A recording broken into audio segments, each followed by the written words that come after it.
أعوذ بالله من الشيطان الرجيم. بسم الله الرحمن الرحيم. الحمد لله الذي أنزل على عبده الكتاب ولم يجعل له عوجا قيما لينذر بأسا شديدا من لدنه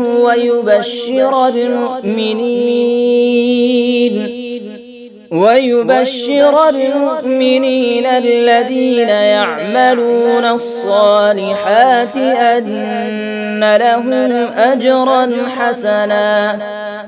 ماكثين فيه أبدا وينذر الذين قالوا اتخذ الله ولدا ما لهم به من علم ولا لآبائهم كبرت كلمة تخرج من أفواههم إن يقولون إلا كذبا فلعلك باخع نفسك على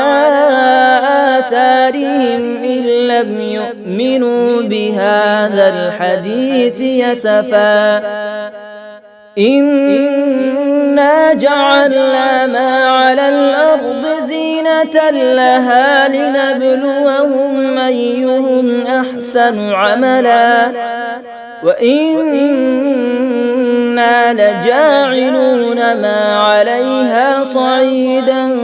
جرزا أم حسبت أن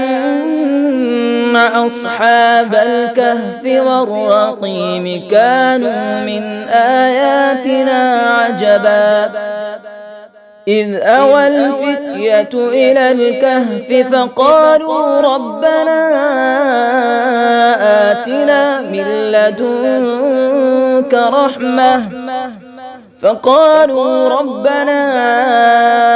آتنا من لدنك رحمة وهيئ لنا من أمرنا رشدا صدق الله العظيم.